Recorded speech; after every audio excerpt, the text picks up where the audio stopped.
Hello നമസ്കാരം. എല്ലാവർക്കും ജാഷി വയനാട് സ്റ്റോറീസിലേക്ക് സ്വാഗതം. ഹൃദയപൂർവ്വം എന്ന ഫാമിലി ത്രില്ലറിൻ്റെ രണ്ടാമത്തെ എപ്പിസോഡിലാണ് നമ്മൾ എത്തിയിരിക്കുന്നത്. എല്ലാവരും കൂടെ ഉണ്ടാവണം. അപ്പോൾ നമ്മൾ ഇന്നലെ കേട്ടതിൻ്റെ ബാക്കി തുടർച്ചയുമായിട്ട് നോവലിലേക്ക് പോവല്ലേ. പൊട്ടിപ്പൊളിഞ്ഞ ആ റോഡിലൂടെ ഓട്ടോറിക്ഷയ്ക്ക് ഓടിയെത്താൻ ബുദ്ധിമുട്ടുണ്ടായിരുന്നു. അതവൾക്ക് ആശ്വാസമായി. അല്പം കഴിഞ്ഞപ്പോൾ റോഡ് ഒരു വഴിത്തിരിവിലെത്തി. എവിടേക്ക് ഓടണമെന്ന് മാലയ്ക്ക് മനസ്സിലായില്ല. എങ്ങനെയും മെയിൻ റോഡിലെത്തുകയായിരുന്നു ലക്ഷ്യം. താൻ ടൗണിൽ നിന്നും വളരെ അകലെയായതായി അവൾ തിരിച്ചറിഞ്ഞുവെങ്കിലും ആലോചിച്ചു നിൽക്കാതെ മുന്നോട്ട് കുതിച്ചു. ഒന്ന് തിരിഞ്ഞു നോക്കുമ്പോൾ പിന്നിൽ ഓട്ടോറിക്ഷയില്ല. അതോടെ കിതപ്പ് മൂലം മാല ഓട്ടം അവസാനിപ്പിച്ച് മെല്ലെ നടക്കാൻ തുടങ്ങി. അപ്പോൾ കുറേ അകലെയായി വണ്ടികളുടെ വെളിച്ചം ഓടി മറിയുന്നത് അവൾ കണ്ടു. തിടുക്കത്തിൽ ആ ദിശയിലേക്കായി പിന്നെ പ്രയാണം. താൻ വീണ്ടും ടൗൺഷിപ്പിലായി എന്ന് ബോധ്യം വന്നു. എന്നാൽ മെയിൻ റോഡിലെത്തിയപ്പോൾ വീണ്ടും മാലയെ ഭീതി പിടികൂടി. പരിഷ്കൃത വേഷധാരികളായ 4-5 ചെറുപ്പക്കാർ ഒരുമിച്ച് നടന്നു വരുന്നുണ്ട്. അവരുടെ കണ്ണിൽ പെടാതിരിക്കാൻ വഴിയില്ലായിരുന്നു. തിരിഞ്ഞു നടന്നാലും അവർ കാണും. അപൂർവം വാഹനങ്ങൾ അപ്പോഴും കടന്നു പോകുന്നുണ്ടെങ്കിലും അതൊന്നും അവരിൽ നിന്നും രക്ഷിക്കില്ലെന്ന് അവൾക്കറിയാമായിരുന്നു. അപ്പോൾ ഒരു സൂപ്പർ ഫാസ്റ്റ് റോഡിലൂടെ ഓടിമറിഞ്ഞു. ഒരുപക്ഷെ ഈ ചെറുപ്പക്കാർ മാന്യന്മാരാണെങ്കിലോ? അങ്ങനെ ഒരു പ്രതീക്ഷ കൂടി ഉള്ളിലൂടെ കടന്നുപോയി. സത്യം പറഞ്ഞാൽ ഒരുപക്ഷെ അവർ തന്നെ വീട്ടിലെത്തിച്ചേക്കാം. തനിക്കും തൻ്റെ കുടുംബത്തിനും ഒരുപക്ഷെ തങ്ങളുടെ ദുർവിധിയിൽ നിന്നും മോചനമില്ലായിരിക്കാം. എന്നാലും പാതിരാത്രി പെരുവഴിയിൽ വെച്ച് അപമാനിതയാവുന്നതിലും ഭേദമല്ലേ? അങ്ങനെ തീരുമാനിച്ചതോടെ യാതൊരുവിധ പതർച്ചയും ഭാവിക്കാതെ അവൾ മുന്നോട്ട് തന്നെ നടക്കാൻ ആരംഭിച്ചു. എത്രയും വേഗം അടുത്ത ബസ് സ്റ്റോപ്പിൽ എത്താനാവുക, വല്ല സൂപ്പർ ഫാസ്റ്റ് നിർത്തിക്കിട്ടുകയും ചെയ്ത ഭാഗ്യമെന്നും അവൾ ഓർത്തു. അതിനിടയിൽ അവളെ കണ്ട ചെറുപ്പക്കാർ അത്ഭുതത്തിൽ റോഡിൽ നിൽക്കുന്നതും എന്തൊക്കെയോ ഡിസ്കസ് ചെയ്യുന്നതും അവളെ ശ്രദ്ധിച്ചു. നിരുപദ്രവകാരികളായിരിക്കണേ എന്ന് മനസ്സാ പ്രാർത്ഥിച്ചു. താൻ നടന്നെടുക്കുന്നത് കലൂർ ബസ് സ്റ്റാൻഡിലേക്കാണെന്ന പ്രതീക്ഷയും മാലയിലുണ്ടായി. ബസ് സ്റ്റാൻഡിന് മുന്നിലായി യാത്രക്കാരുണ്ടാവാൻ സാധ്യതയുണ്ട്. പെട്ടെന്നാണ് ചെറുപ്പക്കാർക്കിടയിൽ നിന്ന് ഒരുവൻ കൈതട്ടി വിളിച്ചത്. ഏയ്, ഇതിലെ വാ. അവൻ ഓടി മലക്കരികിലെത്തി. അവൾ നിന്നു പുരികമുയർത്തി. എങ്ങോട്ട് വരാനാ? അതിലെ പോവാം. അവിടെ ഞങ്ങളുടെ ഫ്ലാറ്റ്. സ്റ്റാൻഡിലേക്ക് പോയാൽ കുഴപ്പമാണ്. ഞാൻ കാലിക്കറ്റിനുള്ള സൂപ്പർ ഫാസ്റ്റിന് പോവാൻ. മാല പറഞ്ഞു തീർക്കും മുൻപേ അവൻ കയറി ആ കയ്യിൽ പിടിച്ചു. വേല ഇറക്കാതെ മോളെ, നീ ഇന്ന് ബുക്ക്ഡാണല്ലേ? ഞങ്ങളുടെ ഫ്ലാറ്റിൽ വന്ന ശേഷം നീ കാലിക്കറ്റിനോ സൂപ്പർ ഫാസ്റ്റിനോ എവിടെ വേണമെങ്കിലും പോയിക്കോ. ആ സംഘത്തിൻ്റെ ആളും തരവും പിടികിട്ടിയതും തന്നെ പിടിച്ച കൈയിൽ ആഞ്ഞുകടിച്ച് സ്വന്തം കൈ സ്വതന്ത്രമാക്കിക്കൊണ്ട് അവൾ അതിവേഗത്തിൽ റോഡ് ബാരിയറിൻ്റെ വിടവിലൂടെ അപ്പുറത്തെ റോഡിലേക്ക് ചാടി. പാഞ്ഞു വരും വഴി ഡസൻ ബ്രേക്ക് ഇട്ട ഒരു കാറിന് മുന്നിലേക്കാണ്. തൊട്ടില്ല എന്ന വിധം നിന്ന കാറിൻ്റെ ബോണറ്റിലേക്ക് അലച്ചു വീണ നിമിഷം എല്ലാം അവസാനിച്ചു എന്ന് തന്നെയാണ് മാല കരുതിയത്. ആ മരവെപ്പിൽ നിന്നും അവൾ ഉണർന്നത് ഡ്രൈവിംഗ് സീറ്റിൽ നിന്നുള്ള ഡോർ തുറന്നിറങ്ങി വന്ന ചെറുപ്പക്കാരൻ്റെ പരിഭ്രാന്തി കറന്ന ചോദ്യം കേട്ടാണ്. വല്ലതും പറ്റിയോ? വളരെ സാവധാനമാണ് മാല അവൻ്റെ നേർക്ക് തിരിഞ്ഞത്. സാധാരണ മുണ്ടും ഷർട്ടുമായിരുന്നു ചെറുപ്പക്കാരൻ്റെ വേഷം. എവിടെയോ കണ്ടുപറന്ന രൂപം. പിന്നിലെ വിളക്കുകാലിൽ നിന്നുള്ള വെളിച്ചത്തിൽ ആ മുഖത്ത് നിഴലായിരുന്നു. കാറിൽ കയറിക്കോളൂ, ഞാൻ ഹോസ്പിറ്റലിൽ എത്തിക്കാം. എനിക്കൊന്നും പറ്റിയിട്ടില്ല, എന്നെ വീട്ടിലെത്തിച്ചാൽ മതി. അവൾ കൈകൂപ്പി. കയറൂ. വാതിൽ തുറക്കാനായി യുവാവ് പിന്നോട്ട് തിരിഞ്ഞു. അപ്പോഴാണ് ആ മുഖം മാല കണ്ടത്. തൻ്റെ മനുവേട്ടൻ. അധ്യായം 3. മനുവേട്ട. അവളുടെ ചുണ്ടുകൾ അറിയാതെ വിറച്ചു. പക്ഷെ മുന്നിലുണ്ടായിരുന്ന ചെറുപ്പക്കാരൻ്റെ മുഖത്ത് അത് കേട്ട ഭാവമോ തിരിച്ചറിയലിൻ്റേതായ യാതൊരു ചലനമോ ഉണ്ടായിരുന്നില്ല. അവൻ ആവർത്തിച്ചു. കാറിൽ കയറി കുട്ടി. വീട് എവിടെയാണെന്ന് കൂടി പറഞ്ഞാൽ ഞാൻ അങ്ങോട്ടേക്ക് വണ്ടി തിരിക്കണമെന്ന് നേരെ പോകണമെന്ന് അറിയാൻ വേണ്ടിയാ. മാല ഒന്ന് ആലോചിച്ചു. പിന്നെ പറഞ്ഞു, എനിക്ക് വീട്ടിൽ പോകണമെന്നില്ല. ഞാൻ കോഴിക്കോട് ഇൻ്റർവ്യൂവിന് പോവാ. സാർ ആ ഭാഗത്തേക്ക് എങ്ങാനാണെങ്കിൽ ഞാൻ ജസ്റ്റ് പാലാരിവട്ടം വരെ ഉള്ളൂ. എങ്കിലും സൂപ്പർ ഫാസ്റ്റുകൾ കിട്ടുന്ന ഏതെങ്കിലും ബസ് സ്റ്റോപ്പിൽ തന്നെ ഞാൻ ഡ്രോപ്പ് ചെയ്താം. അതിനു മുമ്പ് ഒരു ചെക്കപ്പ് വേണമെങ്കിൽ നമുക്ക് ഏതെങ്കിലും ഹോസ്പിറ്റലിൽ കയറാം. ചെക്കപ്പ് വേണ്ട സാർ, എനിക്കൊന്നും പറ്റിയിട്ടില്ല. യുവാവിൻ്റെ മുഖത്തു നിന്നും കണ്ണെടുക്കാതെയാണ് അവൾ പറഞ്ഞത്. എത്ര കണ്ടിട്ടും അത് മനുവേട്ടനല്ലെന്ന് വിശ്വസിക്കാനാവുന്നില്ല. എങ്കിലും സുഖമില്ലാതിരുന്ന നാളുകളിൽ തനിക്ക് അങ്ങനെ ഒരു കുഴപ്പമുണ്ടായിരുന്നതായി റോജ പറഞ്ഞത് മാല ഓർത്തു. കാണുന്നവരെല്ലാം മനുവേട്ടനായി തോന്നിയിരുന്നത്രേ. അങ്ങനെ ആളുകളുടെ പിന്നാലെ ഓടുമായിരുന്നുവല്ലോ. ചികിത്സിച്ച ഡോക്ടറെ പോലും മനുവേട്ടനായി കണ്ടുവന്നായിരുന്നു അവളുടെ വിശദീകരണം. അങ്ങനെയെങ്കിൽ ആ പഴയ അസുഖം വീണ്ടും തന്നെ പിടികൂടിയിരിക്കുമോ? ഇല്ല, അവൾ സ്വയം പ്രത്യാനം ചെയ്തു. മാല എത്ര അടുത്ത് കണ്ടിട്ടും തിരിച്ചറിയാൻ കഴിയാത്ത ആൾ എങ്ങനെ തൻ്റെ മനുവേട്ടനാവും? ഒന്നുകിൽ താൻ വീണ്ടും പഴയ മനോരോഗത്തിൻ്റെ കൈപ്പിടിയിലായിരിക്കുന്നു, അല്ലെങ്കിൽ മനുവേട്ടനുമായി അപൂർവ മുഖസാമ്യമുള്ള ഒരാളാവും മുന്നിൽ നിൽക്കുന്നത്. എന്തായാലും വല്ലാത്തൊരു യാദർശികത തന്നെ. എന്താ കുട്ടി ഇങ്ങനെ പകച്ചു നിൽക്കുന്നത്? അത്ഭുതത്തിൽ അവളെ നോക്കിക്കൊണ്ട് യുവാവ് തിരക്കി. വണ്ടി കയറാൻ പേടിയായതുകൊണ്ടാണോ? കുട്ടി ഇവിടെ തനിച്ചാവുന്നതാണ് അതിലും അപകടം. മണി 2 പോലും ആയിട്ടില്ല. ദുഷിച്ച വ്യാപാരങ്ങളുമായി ബന്ധമുള്ളവർ ഈ വഴി വന്ന ബലമായി പിടിച്ച് വണ്ടിയിൽ കയറ്റിക്കൊണ്ടു പോകും. സ്റ്റോപ്പിൽ 1-2 ആളുകളുണ്ടെന്ന് വിചാരിച്ച് സന്തോഷിക്കണ്ട. അവരുടെ വണ്ടി വന്ന് അവരും കയറിപ്പോയി കഴിഞ്ഞാൽ കുട്ടി ഇവിടെ തനിച്ചാവില്ലേ? എനിക്ക് വേണ്ടിയല്ല ഞാൻ ഈ പറയുന്നതെന്ന് മനസ്സിലാക്കണം. ഞാൻ വരാം. മാല സമ്മതിച്ചു. അവളുടെ ഫലം മനുവേട്ടൻ്റെ മുഖമായിരുന്നു. ആ മുഖം തന്നെ ചതിച്ചാൽ അത് താങ്ങാൻ തയ്യാറായിരുന്നു മാല. അതോടെ ആ മുഖം തൻ്റെ ഉള്ളിൽ നിന്നും മാഞ്ഞു പോകുമല്ലോ. പിൻവാതിൽ തുറന്ന് അവൾ അകത്തു കയറി. ഡോറടച്ച് വണ്ടി സ്റ്റാർട്ട് ചെയ്യും മുമ്പ് അവൻ പിന്തിരിഞ്ഞു നോക്കി ആരാഞ്ഞു. എന്താ ഇയാളുടെ പേര്? മനുവേട്ടൻ്റെ മുഖത്തു നിന്നുള്ള ചോദ്യമായതുകൊണ്ട് തന്നെ സത്യം പറഞ്ഞു. മാല. ഞാൻ വിനയ്. ആലപ്പിയിലാണ് വീട്. ഇവിടെ കൊച്ചിയിൽ തന്നെ ജോലി ചെയ്യാം. എൻജിനീയറാണ്. ഇവിടെ ഇൻഫോ പാർക്കിൽ ഒരു വിദേശ കമ്പനിയിലാണ്. മാല എന്താ ഈ രാത്രി തനിച്ച് കോഴിക്കോട്ടിന് പോണത്? ഓട്ടോറിക്ഷ ഡ്രൈവറുടെ അതേ ചോദ്യമായിരുന്നെങ്കിലും മാല മറുപടി പറയാൻ വൈകിയില്ല. വീട്ടിലെ അമ്മയും അനിയത്തി മാത്രമേ ഉള്ളൂ. അത്തരമൊരു സാഹചര്യത്തിൽ ഇയാൾ കാലിക്കറ്റിൽ പോയാൽ അവരിവിടെ തനിച്ചാവില്ലേ? കമ്പ്യൂട്ടർ പരിചയം ഉണ്ടെങ്കിൽ തനിക്ക് ഞാനിവിടെ ഒരു ജോലി ശരിയാക്കി തന്നാലോ? അവൾക്ക് കരച്ചിൽ വന്നു. തൻ്റെ അവസ്ഥ വിശദീകരിക്കാതെ നിവൃത്തിയില്ലെന്ന് തോന്നി. വിനയ് വണ്ടിയുടെ വേഗം കുറച്ചു. ഒടുവിൽ അവൻ വഴിയോരത്തായി വണ്ടി നിർത്തി. ഈ അവസ്ഥയെ കുട്ടി തനിച്ച് കോഴിക്കോട്ടെത്തി കമ്പനിയിൽ ജോലി കിട്ടിയാലും അവിടെ പിടിച്ചു നിൽക്കുക പ്രയാസമായിരിക്കും. താൻ തനിച്ചാണെന്ന് മനസ്സിലാക്കി ഉപദ്രവിക്കാൻ പലരും അടുത്തുകൂടും.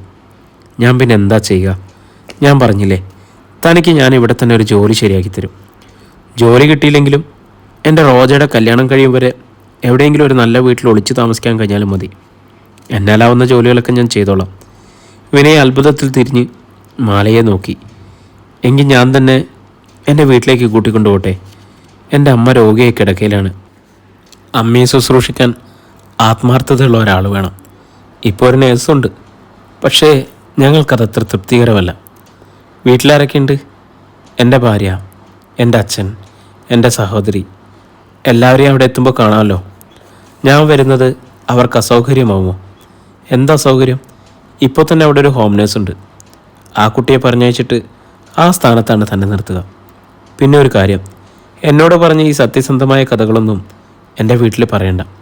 അവർക്ക് സംശയം തോന്നിയ ആളെ വിട്ട് അന്വേഷിപ്പിക്കും. മാല എവിടെയുണ്ടെന്ന് വീട്ടുകാർ അറിയുകയും ചെയ്യും.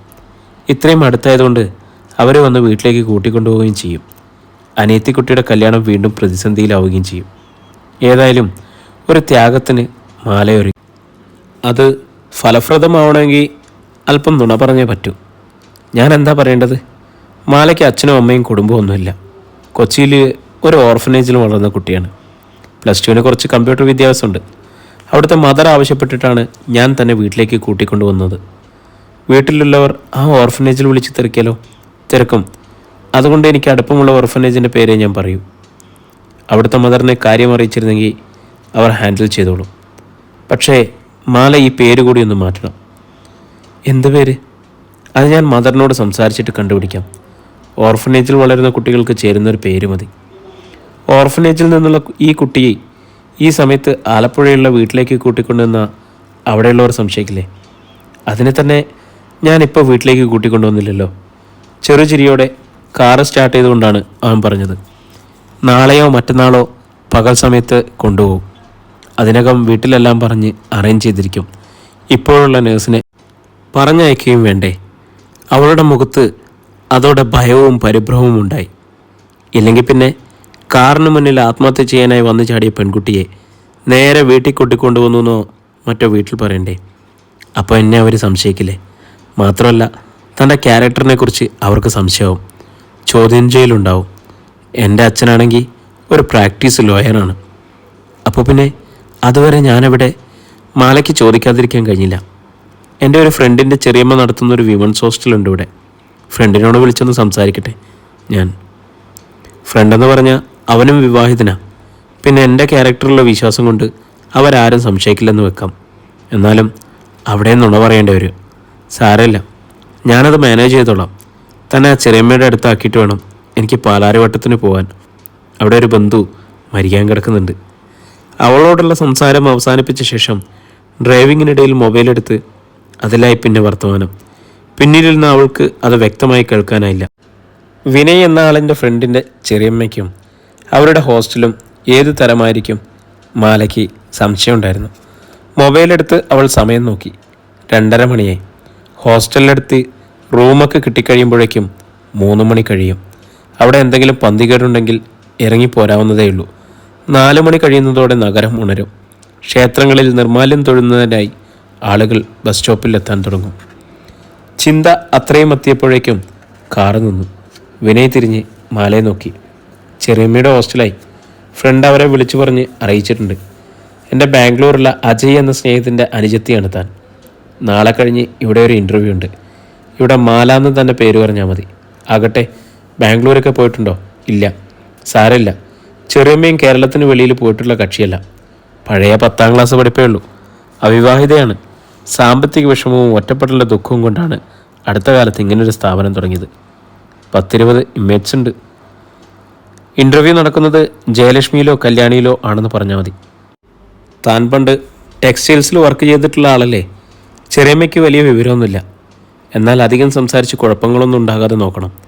കഴിയുന്നതും മറ്റന്നാൾ രാവിലെ തന്നെ ഞാൻ മാലയെ തിരികെ കൊണ്ടുപോയിക്കോളാം.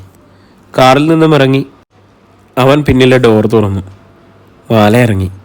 ഗേറ്റിൽ ഒരു കോളിംഗ് ബെല്ലുണ്ടായിരുന്നു. അതിൻ്റെ സ്വിച്ച് അമർത്തിയപ്പോൾ സിറ്റ് ഔട്ടിൽ ലൈറ്റ് തെളിഞ്ഞു. കണ്ണു തിരുമ്മിക്കൊണ്ട് നൈറ്റി ധരിച്ച ഒരു മധ്യവയസ്ക വന്ന് വാതിൽ തുറന്നു.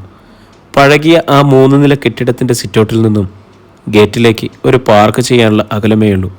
അതാണ് ചെറിയമ്മ, തങ്കം ചെറിയമ്മ. വിനയ് അവൾക്ക് പറഞ്ഞു കൊടുത്തു. വിനയാണോ? സിറ്റ് ഔട്ടിൽ നിന്ന് തന്നെ അവർ വിളിച്ചു വെച്ചു. അതേ ചെറിയമ്മേ, ഒന്ന് ഗേറ്റ് തുറക്ക്. പെണ്ണുങ്ങൾ മാത്രമുള്ള സ്ഥലമായതുകൊണ്ട് ഒരു സെക്യൂരിറ്റിയെ വെക്കാമായിരുന്നു. സെക്യൂരിറ്റി ഉള്ളതാ മോനെ. വരും വഴി തങ്കം പറഞ്ഞു. ഇന്ന് അയാൾ വരാഞ്ഞതാ. പിന്നെ അവർ മാലയെ നോക്കി. ഈ കൊച്ചിപ്പം ഏത് വണ്ടിക്കാണ് വന്നത്? ബാംഗ്ലൂരിൽ നിന്ന് ഈ സമയത്ത് ബസ്സും ട്രെയിനൊന്നും ഇല്ലല്ലോ. മാലയുടെ ചേട്ടൻ ഒരു സ്നേഹിതൻ്റെ ഫാമിലിക്കൊപ്പം അയച്ചതാ. അവർ കൊല്ലത്തിനാ. അതുകൊണ്ട് ഞാനിവിടെ ഒന്ന് പിക്ക് ചെയ്തു. എങ്കിൽ പിന്നെ മോനെ ഇതിനെ ആലപ്പുഴയ്ക്ക് കൊണ്ടുപോകുമ്പോഴായിരുന്നോ? തങ്കം കയറ്റി തുറന്നു. അപ്പം പിന്നെ 100 ചോദ്യങ്ങൾക്ക് മറുപടി പറയണ്ടേ? ഈ കുട്ടിക്കാണെങ്കിൽ ഇൻ്റർവ്യൂ ഇവിടെയല്ലേ. ചെറിയമ്മയ്ക്കാണെങ്കിൽ 2 ദിവസത്തെ സ്റ്റേക്കുള്ള വാടകയും കിട്ടുമല്ലോ. ഓ, എനിക്ക് ഈ 2 ദിവസത്തെ പൂക്കച്ചവടമൊന്നും വേണ്ട. ഒറ്റയ്ക്കുള്ള റൂമൊന്നും ഇല്ലതാനും. എൻ്റെ റൂമിൽ ഒരു ബെഡ് കൂടി ഉണ്ട്. അതിൽ അഡ്ജസ്റ്റ് ചെയ്യേണ്ടി വരും. നിർബന്ധമാണെങ്കിൽ ഞാൻ അടുക്കളയിൽ പോയി കിടന്നോളാം. അയ്യോ, അതൊന്നും വേണ്ട, മാല ഇടയിൽ കയറി പറഞ്ഞു. ഈ കൊച്ചിനെ ഞാൻ എവിടെയോ കണ്ടിട്ടുണ്ടല്ലോ. കണ്ടു കാണും. വിനയ് ചിരിച്ചു. 6 മാസം മുമ്പ് ഇവിടെ ഒരു ടെക്സ്റ്റൈൽസിൽ വർക്ക് ചെയ്തിരുന്നതാ. അത് കഴിഞ്ഞാൽ ചേട്ടൻ്റെ ഒപ്പം ബാംഗ്ലൂർക്ക് പോയത്. അച്ഛനും അമ്മയും ചേട്ടൻ്റെയും ചേട്ടത്തിയുടെ ഒപ്പമാണ്. മാലയ്ക്ക് പക്ഷേ എറണാകുളം പത്യം. അത് പിന്നെ ഇവിടെ വല്ല ഇടപാടും കാണും. അവർ കണ്ണിറുക്കി ചിരിച്ചു. എന്നിട്ട് അകത്തേക്ക് നടന്നു. എങ്കിലും വാ. ഞാൻ പക്ഷേ പോവുക, അവൻ പറഞ്ഞു. എനിക്കൊന്ന് പാലാരിവട്ടത്തിന് പോകണം. എങ്കിൽ ഞാൻ ഗേറ്റ് ലോക്ക് ചെയ്തേക്കാം. തങ്കം തിരികെ വന്നു. വിനയ് തിരിച്ചു നടന്നു. കാറിൽ കയറി. വലിയ ചോദ്യം ചെയ്യലൊന്നും കൂടാതെ തങ്കം ചെറിയമ്മയുടെ മുറിയിൽ മാലയ്ക്കൊരു ബെഡ് കിട്ടി. വിനയ് പറഞ്ഞാൽ എനിക്ക് നിഷേധിക്കാൻ പറ്റത്തില്ല. ലൈറ്റ് അണയ്ക്കുമ്പോൾ അവർ പറഞ്ഞു, എനിക്കെൻ്റെ സ്വന്തം മകനെ പോലെ അവൻ. ഒരുപാട് കഥ പറയാനുള്ള കൊച്ച. പാവ, സ്നേഹത്തിൻ്റെ നിറകുടവാ. പക്ഷേ അതിന് കിട്ടിയതൊരു വല്ലാത്ത വിധിയാണ്. ഒരുപക്ഷെ മാലയ്ക്കും അറിയാമായിരിക്കും. അവളും മിണ്ടിയില്ല. വഴിയിൽ വെച്ച് കണ്ട തനിക്ക് വേണ്ടി ആ നല്ല ചെറുപ്പക്കാരൻ ചെയ്തു തന്ന സഹായം കൊണ്ട് തന്നെ മനസ്സ് നിറഞ്ഞിരുന്നു. മനുവേട്ടന് തനിച്ചായതുകൊണ്ടാണോ ഈ കരുണ? അപ്പം മുറിയിലെ പഴയ ക്ലോക്കിൽ 4 അടിച്ചു. മാലയുടെ നെഞ്ചിൽ അത് നടുക്കമുണ്ടാക്കി. 5-ന് തൻ്റെ റോജ ഉണരും. താൻ എഴുതി വച്ചിരുന്ന കത്ത് അവൾ കാണും. ഈശ്വര, അമ്മയ്ക്കും റോജയ്ക്കും ഈ സങ്കടം താങ്ങാനുള്ള കരുത്ത് നൽകണേ. ഇരുട്ടിൽ അവൾ കൈകൾ കൂപ്പി. 5 വേക്കപ്പ് അലാറം ശബ്ദിക്കും മുമ്പേ റോജ ഉണർന്നു. കിടക്കയിൽ മാല കിടന്നിരുന്ന ഭാഗം ശൂന്യമാണെന്ന് അപ്പോഴാണ് മനസ്സിലായത്. അവൾ തലചരിച്ച് ബാത്റൂമിൻ്റെ ഭാഗത്തേക്ക് നോക്കി. ബാത്റൂമിൽ ലൈറ്റുണ്ടോ എന്ന് പുറത്തുനിന്നും അറിയാനാവില്ല. എങ്കിലും പരിഭ്രമമൊന്നും തോന്നിയില്ല. അലാറം അടിക്കും മുമ്പ് ചില ദിവസങ്ങളിൽ മാല എഴുന്നേറ്റ് കുളിച്ച് വേഷം മാറ്റി രാജരാജേശ്വരി ക്ഷേത്രത്തിൽ പോവാറുള്ളതാണ്. പേടി സ്വപ്നം കണ്ട് ഉണരുന്ന ദിവസങ്ങളിലാണ് ആ പതിവ്. അതുകൊണ്ട് പുതപ്പ് വലിച്ച് നന്നായി പുതച്ച് റോജ വീണ്ടും ഉറങ്ങാൻ ശ്രമിച്ചു.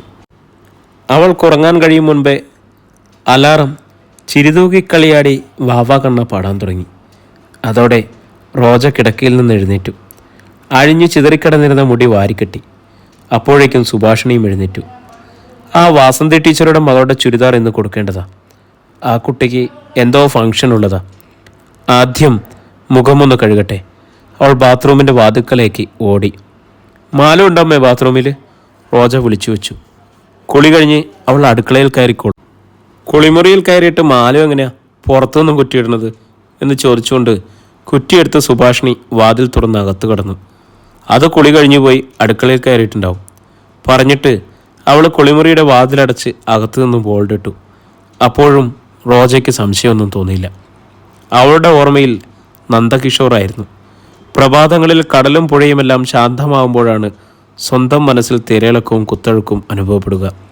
നന്ദേട്ടൻ്റെ വിവാഹ തീയതി അടുത്ത മാസമാണെങ്കിലും നിശ്ചയം കഴിഞ്ഞ സ്ഥിതിക്ക് ഉണങ്ങിയ മാരിക്കൊഴുന്നിൻ്റെ തണ്ടുപോലെ ഓർമ്മയിൽ മനസ്സിലിങ്ങനെ ഒളിഞ്ഞു സൂക്ഷിക്കാനേ ഇനി ആ സ്നേഹം ഉപകരിക്കൂ. റോജു മുഖം കഴുകി തുടച്ചിട്ട് സുഭാഷിണി കുളിമുറിയിൽ നിന്നും തിരികെ വന്നു. മാലു കുളിമുറിയിൽ കയറി കുളിച്ചില്ല കേട്ടോ. ഫ്ലോറിലൊന്നും ഒരു തുള്ളി വെള്ളമില്ല. കുളിക്കാതെ അവളെ അടുക്കളയിൽ കയറാറില്ലല്ലോ മോളെ. അടുക്കളയിൽ മാലു ഉണ്ടോയെന്ന് നോക്കിയേ. റോജ ഒന്ന് പതറി. അവൾ തിടുക്കത്തിൽ അടുക്കളയിലേക്ക് ഓടി. അതേ വേഗത്തിൽ തിരിച്ചെത്തുകയും ചെയ്തു. അടുക്കള തുറന്നിട്ടില്ല അമ്മേ. പുറത്തെ കുളിമുറിയിൽ കയറി കുളി കഴിഞ്ഞിട്ട് അവിടെ രാജരാജേശ്വരി ക്ഷേത്രത്തിൽ പോയിരിക്കുമോ? പെട്ടെന്നാണ് മേശപ്പുറത്ത് 4 മടക്കി വെച്ചിരുന്ന കടലാസ് റോജയുടെ കണ്ണിൽപ്പെട്ടത്. അധ്യായം 4. എൻ്റെ അമ്മയ്ക്കും റോജയ്ക്കും. മടക്കിയ കടലാസിൻ്റെ പുറത്തെ കുറിപ്പാണ് അവൾ ആദ്യം കണ്ടത്. തിടുക്കത്തിൽ കടലാസിൻ്റെ മടക്കുകൾ തുറന്ന റോജ പുറത്തെ വരി തന്നെയാണ് സംബോധനയും ക്ഷമിക്കണം എന്ന വാചകം. അവൾ അമ്മയെ നോക്കി. എന്താ ഇത്? സുഭാഷിണി തിരക്കി. ഒളിച്ചിട്ടൊരു കാര്യമില്ലെന്ന് റോജയ്ക്കറിയാമായിരുന്നു. മാലു ഒരു കത്തെഴുതി വെച്ചിരിക്കുന്നു. കൃഷ്ണ. സുഭാഷിണി നെഞ്ചിൽ കൈവച്ചു. കരഞ്ഞ അമ്മ ബഹളം വയ്ക്കരുത്. റോജ ആ കൈ പിടിച്ചു.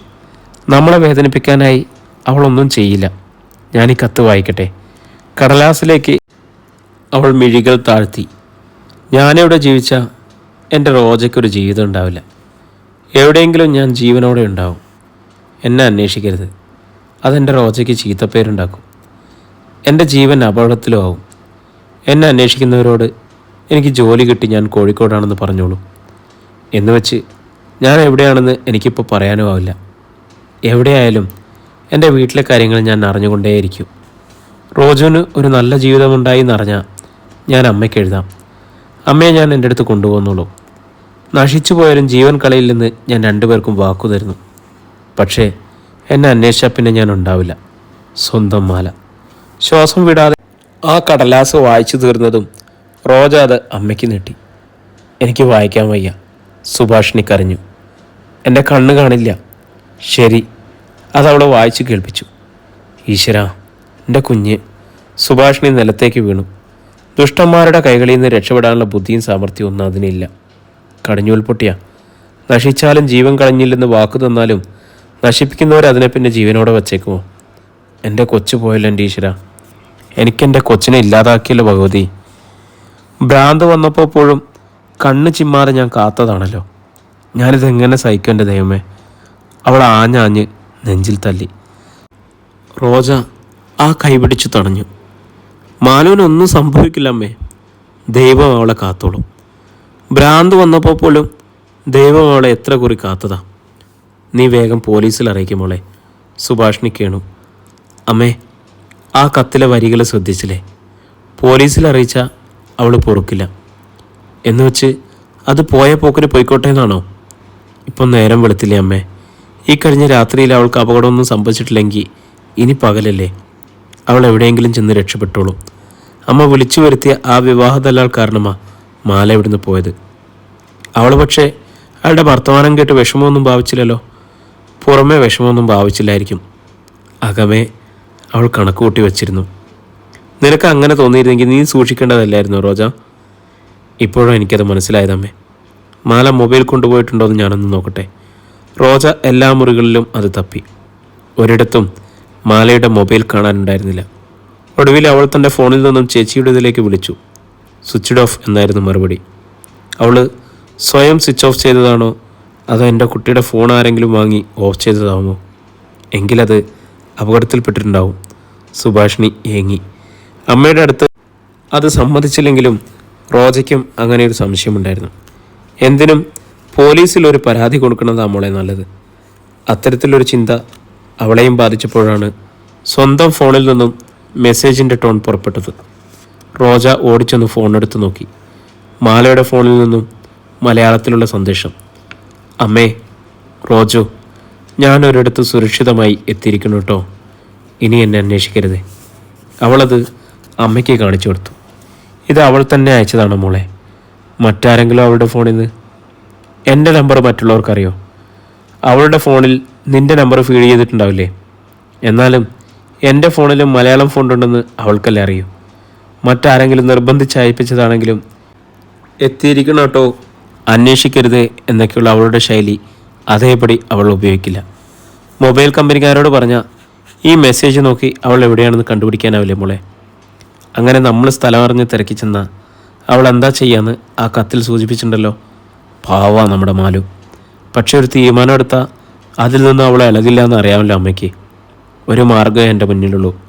അവൾ ആഗ്രഹിക്കുന്നത് എൻ്റെ വിവാഹമാണ്. ഏത് പിശാച ആലോചനയുമായി വന്നാലും ഞാൻ ആ വിവാഹത്തിന് സമ്മതിക്കാൻ പോവാം. അതറിഞ്ഞാലെങ്കിലും അവൾ തിരിച്ചു വരുമെന്ന് പരീക്ഷിക്കാലോ. അപ്പോഴാണ് ശശിമുറിയുടെ വാതിക്കലെത്തിയത്. നേരം വെളുത്തു. ഇത്ര നേരമായിട്ടും ഫ്രണ്ടിലെ വാതിൽ തുറന്നില്ലേ? സാധാരണ താക്കോൽ പഴുതിൽ കാണാറുള്ളതാ. ഇന്ന് അതില്ല. അടുക്കളയിൽ ചെന്ന് നോക്കിയപ്പോൾ അതും അടച്ചിട്ടിരിക്കുക. പുറത്തുപോയി ഒരു കാലിച്ചായ കഴിക്കാമെന്ന് കരുതി പുറത്തെ വാതിക്കൽ ചെന്നപ്പോഴാണ് അതും പൂട്ടിയിരിക്കാമെന്ന് മനസ്സിലായത്. അമ്മയും പെൺമക്കളും കൂടി കിടക്കണ മുറിയിൽ കുത്തിയിരുന്ന ബാക്കിയുള്ളവരിന്ന് വായു ഭക്ഷിക്കുമോ? അമ്മയും മകളും ഒന്ന് പരസ്പരം നോക്കി. നടന്ന കാര്യം സഹോദരനെ അറിയിക്കണോ എന്നാണ് സുഭാഷിണി ചിന്തിച്ചത്. റോജയുടെ സംശയവും അത് തന്നെയായിരുന്നു. എങ്കിലും പെട്ടെന്ന് അവൾ തീരുമാനമെടുത്തു. എന്നിട്ട് അമ്മയെ നോക്കി കണ്ണടച്ച് കാണിച്ചു. എന്താ രണ്ടാളും കൂടി അന്തം വിട്ട് നോക്കണത്? ശശിക്ക് കാര്യം മനസ്സിലായില്ല. ശശിമാമയ്ക്ക് പുറത്തു പോണച്ചാൽ ഞാൻ വാതിൽ തുറന്നു തരാം. റോജ പുറത്തേക്ക് നടന്നു. സാധാരണ ഉറങ്ങുന്നവരെ ഉണർത്താതെ റോജ വെളുപ്പിന് രാജരാജേശ്വരി ക്ഷേത്രത്തിൽ തൊഴാൻ പോകുമ്പോൾ മാല പുറത്തു നിന്നും വാതിൽ പൂട്ടി താക്കോൽ അകത്തേക്ക് വെക്കുകയാണ് പതിവ്. പുറത്തു നിന്നും ആർക്കും അതെടുക്കാൻ കഴിയില്ല. അകത്തുള്ളവർക്കെടുത്ത് വാതിൽ തുറക്കുകയും ചെയ്യാം. അവൾ നോക്കുമ്പോൾ താക്കോൽ യഥാസ്ഥാനത്ത് തന്നെയുണ്ട്. അതെടുത്ത് വാതിൽ തുറക്കുമ്പോൾ മരുമകളെ ശശി നോക്കി. എനിക്കിപ്പോൾ പുറത്തു പോകണമെന്ന് നിർബന്ധമൊന്നുമില്ല. നീയൊരു ഗ്ലാസ് കട്ടനിട്ട് തന്നാലും മതി. വേണ്ട, അമ്മാമ്മ പുറത്തുപോയി കഴിച്ചോളൂ. തട്ടുകടയിലെ ചായക്കാണല്ലോ കറക്റ്റ് ഡിക്കേഷൻ. അത് നീ മടിച്ചായതുകൊണ്ട്. എൻ്റെ മാല ചായയിട്ട കറക്റ്റ് ഡിക്കേഷനാ. പിന്നെ ചുറ്റും അയാളൊന്ന് കണ്ണോടിച്ചു. എൻ്റെ കൊച്ചിന്ന് എവിടെ പോയി? അവൾ വെളുപ്പിനെ കോഴിക്കോടിനൊരു ഇൻ്റർവ്യൂവിന് പോയി. ജോലി കിട്ടിയാൽ 2 മാസം കഴിഞ്ഞ് വരും. ശശിയിലൊരു ഞെട്ടലുണ്ടായി. അയ്യോ, കോഴിക്കോടിന് അതിനെ തനിച്ചു വിട്ടോ? പിന്നെ ആരാ കൂട്ടിന് പോവുക? ഞാൻ പോവില്ലേ? ഒരക്ഷരം മിണ്ടിയാൽ മതിയില്ലേ? തനിച്ച് പോയിക്കോളാന്ന് അവൾ ശാഠ്യം പിടിച്ചാൽ എന്തു ചെയ്യും? നിന്റെ അഹമ്മതി പകർന്നതാവും അവൾക്കും. പറഞ്ഞിട്ട് ശശി വാതിൽ കടന്ന് പുറത്തേക്കിറങ്ങി. ഉടനെ തിരിഞ്ഞ് റോജയോട് പറഞ്ഞു, ഈ ഗേറ്റ് കൂടി ഒന്ന് തുറന്നതാ, അല്ലെങ്കിൽ ഞാനീ മതിൽ ചാടണ്ടേ? മാല ഗേറ്റ് തുറക്കാതെയാണ് പുറത്തു കടന്നതെന്ന് അവൾക്ക് മനസ്സിലായി. ചുറ്റും കണ്ണോടിച്ചപ്പോൾ മതിലിനരികിൽ വീണു കിടക്കുന്ന ഉയരം കുറഞ്ഞ ഇരുമ്പ് കോവണിയും കണ്ടു. ഗേറ്റിൻ്റെ താക്കോലുമായി റോജ ഓടിച്ചെന്ന് അത് തുറന്നു കൊടുത്തു. അമ്മാമ്മ പുറത്തുപോയതും അവിടെ മിഴികൾ വീണ്ടും ഇരുമ്പ് ഗോവണി കിടക്കുന്നിടത്തേക്ക് തിരിഞ്ഞു. റോജ ഓടി അതിനരികിലെത്തി. മതിലിൽ ഗോവണി ചാരി വെച്ച് മാല പുറത്തു കടന്ന രംഗം അവളുടെ സങ്കല്പത്തിലെത്തി. സ്വന്തം ജീവൻ്റെ ഒരു ഭാഗം മുറിഞ്ഞു പോയതിൻ്റെ നൊമ്പരം ആ നെഞ്ചിൽ നിറഞ്ഞു. എന്താ മോളെ? പിന്നാലെ എത്തിയ സുഭാഷിണി റോജയോട് തിരക്കി. മതിലിനരക്കിൽ വീണ് കിടക്കുന്ന ഇരുമ്പ് കോമണി അവൾ ചൂണ്ടിക്കാട്ടി. ഗേറ്റ് തുറന്നല്ല മാല പോയത്. ഈ കോണി മതിലിൽ ചാരി വെച്ച് അതിൽ കയറി പുറത്തേക്ക് ചാടിയതാ. സുഭാഷിണി പെട്ടെന്ന് ഏങ്ങലടിച്ച് കരഞ്ഞു. എൻ്റെ കുട്ടി അതിനെന്ത് പിണഞ്ഞോ ആവോ? റോജ താക്കീതിൽ അമ്മയെ നോക്കി. സുഖമായി ഒരിടത്ത് എത്തിയെന്ന് അവൾ മെസ്സേജ് തന്നതല്ലേ? അത് അവൾ അയച്ചതാണെന്ന് എനിക്ക് വിശ്വാസമില്ല. എന്തോ കളിപ്പിലാകപ്പെട്ടിട്ടുണ്ട് എൻ്റെ കൊച്ച്. അവൾ കോഴിക്കോടിന് ഇൻ്റർവ്യൂവിന് പോയതാണെന്ന് ശശീൻ്റെ അടുത്ത് പറയണ്ടായിരുന്നു. അവനെയും കൂട്ടിക്കൊണ്ട് പോലീസ് സ്റ്റേഷനിൽ പോയൊരു പരാതി കൊടുത്താൽ മതിയായിരുന്നു. എൻ്റെ കുട്ടിയെ കാണാതായിട്ട് അന്വേഷിക്കാതിരിക്കാൻ പറ്റണില്ല എനിക്ക്. അന്വേഷിച്ചാലുള്ള അവസ്ഥ അമ്മ അന്വേഷിക്കുന്നുണ്ടോ? അവൾ തിരക്കി. മാലയെ ആരോ ഇവിടുന്ന് പിടിച്ചിറക്കി കൊണ്ടുപോയതല്ല, അവൾ സ്വയം ഇറങ്ങിപ്പോയതാ. നമുക്കായി ഒരു കത്തും എഴുതി വെച്ചിരുന്നു. രാവിലെ ഒരു മൊബൈൽ മെസ്സേജും തന്നു. പോലീസിൽ പരാതി നൽകി. ഇതൊക്കെ നമ്മൾ അറിയിക്കണ്ടേ? മാല സ്വമനസാൽ പോയതാണെന്ന് അവർക്ക് തെളിയും. ആളുകൾ അറിഞ്ഞാൽ അവൾ ആരുടെയെങ്കിലും ഒപ്പം ഒളിച്ചോടിയതാണെന്നും വ്യാഖ്യാനിക്കും. എപ്പോഴെങ്കിലും തിരിച്ചു വന്നാൽ അതിൻ്റെ ഗതി എന്താവും? ഒരു ചെറിയ മനോവിഭ്രാന്തിയുടെ പേരിൽ അതിൻ്റെ ജീവിതം വഴിമുട്ടിയതാ. ഇതുകൂടി ആയാലോ അമ്മേ? ഏങ്ങലടിച്ചുള്ള കരച്ചിൽ മാത്രമായിരുന്ന സുഭാഷിണിയുടെ മറുപടി.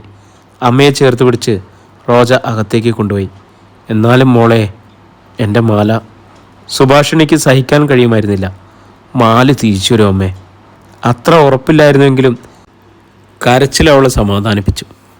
പക്ഷെ നമ്മൾ പോലീസിൽ അറിയിച്ച അവൾ ആ കത്തിൽ എഴുതിയിരുന്നത് അമ്മ കണ്ടില്ലേ? എന്നെ രക്ഷപ്പെടുത്താൻ വേണ്ടിയാ അവളീ കൈവിട്ട കളി കളിച്ചത്. നമ്മളത് മനസ്സിലാക്കണ്ടേ? നമ്മൾ അവളെ വിശ്വസിക്കണ്ടേ? അവൾക്ക് തിരിച്ചു വരാൻ ഒരു പഴുതോ നൽകണ്ടേ? അവളെ വിശ്വാസം എന്നായിട്ടല്ല മോളെ. അവളൊരു ചെറിയ പെണ്ണ. തനിച്ചിറങ്ങിപ്പോയാൽ അതിനാരുണ്ട് തുണ? ദൈവമുണ്ട്. റോജയുടെ സ്വരത്തിന് ഉറപ്പ് വന്നു. ഭ്രാന്തിയായിരുന്നപ്പോഴും അവളിടുന്ന് പോയതല്ലേ? അന്നല്ലേ കൂടുതൽ അപകടം സംഭവിക്കേണ്ടത്? ദൈവം അപ്പോൾ കാത്തില്ലേ? ഇപ്പോൾ അവൾക്ക് സ്വബുദ്ധിയുണ്ട്. സാമാന്യം വിദ്യാഭ്യാസവും തിരിച്ചറിവുള്ള ഒരു യുവതിയല്ലേ അവൾ. എന്തെങ്കിലും ആപത്ത് സംഭവിച്ചാൽ നമ്മളെ അവൾ അറിയിക്കും. അതോടെ സുഭാഷിണി കരച്ചിലമർത്തി. പുറത്തുപോയ ശശി അപ്പോൾ തിരിച്ചെത്തുകയും ചെയ്തു. റോജയും അമ്മയും ഭയന്നതുപോലെ ആയിരുന്നില്ല മാലയുടെ അവസ്ഥ. വിനയെ പരിചയപ്പെടുത്തിയ തങ്കം ചെറിയമ്മ സ്വന്തം മകളെ പോലെയാണ് അവളെ കരുതിയത്. മാല കുളിച്ചു വന്നപ്പോഴേക്കും അവർ ബ്രേക്ക്ഫാസ്റ്റ് മുറിയിലെത്തിച്ചു. ഞാൻ ഡൈനിങ് റൂമിലേക്ക് വരുമായിരുന്നല്ലോ. മോൾക്കുള്ള ആഹാരം മുറിയിലെത്തിച്ചാൽ മതിയെന്ന് വിനു വിളിച്ചു പറഞ്ഞിരുന്നു. ഇവിടെ കൂടുതൽ സീനിയർ ഉദ്യോഗാർത്ഥികളാണ്. ടെക്സ്റ്റൈൽസ് സെയിൽസ് ഗേളിൻ്റെ ഇൻ്റർവ്യൂവിന് വന്നു എന്നൊക്കെ പറഞ്ഞാൽ അവർക്കൊരു തരം പുച്ഛമായിരിക്കും. ജോലിയായി കഴിഞ്ഞാൽ ഈ കൊച്ചിനെ എവിടെ താമസിപ്പിക്കുമെന്ന് ഞാൻ വിനുവിനോട് ചോദിച്ചു. വലിയ ടെക്സ്റ്റൈൽസും ഷോപ്പുകളൊക്കെ ലേഡീസ് സ്റ്റാഫിനെ താമസിപ്പിക്കാൻ സ്വന്തം ഹോസ്റ്റൽസ് ഫെസിലിറ്റി ഉണ്ടെന്നാണ് അവൻ പറഞ്ഞത്. ഇവിടെയുള്ളതിൽ 3/4 സർക്കാർ ജോലിക്കാരാണ്. മുറ്റിയ സാധനങ്ങൾ. ആരെ കണ്ടാലും അളന്നേ നോക്കത്തുള്ളൂ. 10 മിനിറ്റ് കൊണ്ട് അവരുടെ ഭാവവും വർത്താനമൊക്കെ ഊറ്റിയെടുത്തുകളയും. കൊച്ചിനെന്തോ അക്കടി പറ്റിയ പോലെ ഉണ്ടെന്ന് തോന്നുന്നു. ആ സ്ഥിതിക്ക് വെറുതെ എന്തിനാ? അവൾ മറുപടിയൊന്നും പറഞ്ഞില്ല. ചോദ്യങ്ങൾ ചോദിച്ച് തങ്കം ചെറിയമ്മ ബുദ്ധിമുട്ടിച്ചുമില്ല. സമയം പോകാനായി 1-2 പഴയ നോവലുകൾ അവർ മാലയ്ക്ക് നൽകി. മേട്ടറിൻ്റെ മുറിയായതുകൊണ്ട് അതിൽ TV ഉണ്ടായിരുന്നു. അതിന് മുന്നിലിരുന്നാണ് അവൾ ദിവസങ്ങൾ കഴിച്ചത്. പിറ്റേന്ന് രാവിലെ തന്നെ മാലയെ കൊണ്ടുപോകാൻ വിനയ് എത്തി. നേരെ കൊണ്ടുപോകുന്നത് ടെക്സ്റ്റൈൽസ് ഇൻ്റർവ്യൂവിനാണോ? തങ്കം തിരക്കി. അതെ. വിനു, ഇങ്ങനെയൊരു പെങ്കൊച്ചിൻ്റെ ഗാർഡിയൻഷിപ്പ് ഏറ്റെടുത്ത് വിവരം ആലപ്പുഴയിൽ അറിഞ്ഞിട്ടുണ്ടോ? ഇല്ല. വിനുവിൻ്റെ വൈഫെങ്ങാൻ അറിഞ്ഞാലോ? മാലയുടെ സാന്നിധ്യത്തിലാണ് അവർ ചോദിച്ചത്. ജന്മനാ സംശയാലുവാണ്. വല്ല പൊട്ടും പൊടിയും ആ കാതിലെത്തിയാൽ മതി. സൂക്ഷിക്കണേ. വിനയ് മറുപടി പറഞ്ഞില്ല. തങ്കം ചെറിയമ്മ വിനു എന്ന് പറയുമ്പോഴെല്ലാം മാല മനുവെന്നാണ് കേട്ടിരുന്നത്. അതവിടെ വല്ലാത്തൊരു മാനസികാവസ്ഥയിലെത്തിച്ചു. ഇറങ്ങാൻ സമയം തങ്കം മാലയുടെ കാതിലറിയിച്ചു. ഇൻ്റർവ്യൂ കഴിഞ്ഞ് താമസ സ്ഥലം റെഡിയായി കഴിഞ്ഞാൽ വിനയുമായുള്ള ബന്ധം വിട്ടേക്കണേ മോളെ. അവനൊരു പടക്കക്കപ്പലിനകത്താ. നീയാണെങ്കിൽ കത്തിച്ചൊരു തീപ്പെട്ടിക്കൊള്ളി. അവൾക്ക് ഭയം തോന്നാൻ തരുന്നില്ല. എങ്കിലും ശങ്കയൊന്നും ഭാവിക്കാതെ അവൻ്റെ വണ്ടിയിൽ കയറി. ആലപ്പുഴയിലെ ഞങ്ങളുടെ വീട്ടിൽ നിൻ്റെ പേര് അമല എന്നായിരിക്കും. കാറ് സ്റ്റാർട്ട് ചെയ്തിട്ട് പിന്നിലേക്ക് നോക്കി വിനയെ അറിയിച്ചു. ഓർഫനേജിലെ മദറിനോട് ഞാൻ നിൻ്റെ കാര്യം പറഞ്ഞിരുന്നു, നിൻ്റെ അവസ്ഥയും. അവർക്ക് സഹതാപമായി. തൽക്കാലത്തേക്ക് ഈ കള്ളക്കളിക്ക് മദറെ സമ്മതിച്ചു. വീട്ടിൽ നിന്നും ആരെങ്കിലും വിളിച്ചു വെച്ചാലും അവർ വേണ്ടതുപോലെ പറഞ്ഞോളും. അവിടെയാണെങ്കിൽ അമല എന്നൊരു കുട്ടിയുണ്ട് താനും. ആളിപ്പോൾ മറ്റൊരിടത്താണ് ജോലി ചെയ്യുന്നത്. മാല സമ്മതഭാവത്തിൽ നിശബ്ദം ഇരുന്നതേയുള്ളൂ. അമല എന്ന പേര് പക്ഷെ മറക്കാൻ പാടില്ല. മാലയുമായി നേരിയ സാമ്യമുണ്ടല്ലോ. ഓർഫനേജിലാണ് നീ വളർന്നതെന്ന കാര്യം മറക്കരുത്. എൻ്റെ വീട്ടിലുള്ളവർ ചോദ്യങ്ങൾ ചോദിച്ച് നിന്നെ വീർപ്പ് കൂട്ടിക്കൊന്നുമില്ല. പക്ഷെ നീ അവരെയും ചോദ്യം ചെയ്യാൻ പാടില്ല. കാരണം എൻ്റേതൊരു വിചിത്ര കുടുംബമാണ്. 4 പേരുണ്ട് ഞങ്ങൾ. 4 ആൾ 4 വഴി എന്ന് പറഞ്ഞതുപോലെയാണ്. നിനക്ക് അത്ഭുതം തോന്നാം. ഒക്കെ മനസ്സിലിരിക്കുകയാകാവൂ. ഓക്കെ. വീണ്ടും അവൻ അവളെ നോക്കി. മാല തലയാട്ടി. ആകട്ടെ, എന്താ തൻ്റെ പേര്? വിനയ് തിരക്കി. അവളൊന്ന് അമ്പരന്നു. പിന്നെ ചമ്മലോടെ പറഞ്ഞു, അമല. പിന്നീട് ആലപ്പുഴയിലെ കടൽ തീരത്തുള്ള മനോഹരമായ ആ ഇരുനില വീടിൻ്റെ ഗേറ്റിലെത്തും വരെ അവൻ ശബ്ദിച്ചില്ല. ഗേറ്റിൻ്റെ പിച്ചളത്തകടിയിലെ വെള്ളി അക്ഷരങ്ങൾ കാറിലിരുന്ന് തന്നെ മാല മനസ്സിൽ വായിച്ചു. ദേവഗംഗ. പ്രിയമുള്ളവരെ, നമ്മുടെ നോവൽ ഇവിടെ തുടരുകയാണ് കേട്ടോ. മാലയുടെ ജീവിതത്തിലൂടെയാണ് നമ്മൾ യാത്ര ചെയ്യുന്നത്. വീണ്ടും ഇതിൻ്റെ തുടർ ഭാഗവുമായിട്ട് നമ്മൾ നാളെ വീണ്ടുമുട്ടുന്നതാണ്. എല്ലാവർക്കും ഒത്തിരി സന്തോഷത്തോടെ സ്നേഹത്തോടെ എല്ലാവിധ ആശംസകളും നേരുന്നു. ഒരു കാര്യം കൂടി, നമ്മുടെ ചാനൽ ആരെങ്കിലും സബ്സ്ക്രൈബ് ചെയ്യാതെ കേൾക്കുന്നവരുണ്ടെങ്കിൽ ഇതിൻ്റെ തുടർഭാഗങ്ങളും ബാക്കിയുള്ള കഥകളൊക്കെ കിട്ടാൻ വേണ്ടി നമ്മളെ ചാനലൊന്ന് സബ്സ്ക്രൈബ് ചെയ്യുകയോ ബെല്ലൈക്കൺ അമർത്തുകയോ എന്ത് വേണമെങ്കിലും ചെയ്യാം. അതുകൂടാതെ നമ്മുടെ എപ്പിസോഡെല്ലാം 12 മണിക്കൂർ മുന്നേ മെമ്പർഷിപ്പ് സബ്സ്ക്രൈബേഴ്സിന് ലൈവായിട്ട് കിട്ടുന്നുണ്ട്. നിർബന്ധമില്ല. ആർക്കെങ്കിലും ആകാംക്ഷയാണ് കുറച്ച് നേരത്തെ കേൾക്കണമെന്നുണ്ടെങ്കിൽ മെമ്പർഷിപ്പ് പാക്കേജിൽ കിടക്കുന്നുണ്ട്. അപ്പോൾ അവിടെ നിന്ന് കേൾക്കാം കേട്ടോ. എന്തായാലും നിങ്ങളുടെ അഭിപ്രായങ്ങളൊക്കെ രേഖപ്പെടുത്തുക. നിങ്ങളുടെ പ്രിയപ്പെട്ടവർക്ക് വേണ്ടി ഷെയർ ചെയ്യാം. വീണ്ടും നമ്മളിതിൻ്റെ തുടർ ഭാഗമായിട്ട് നാളെ കണ്ടുകിട്ടും. എല്ലാവർക്കും ശുഭദിനം.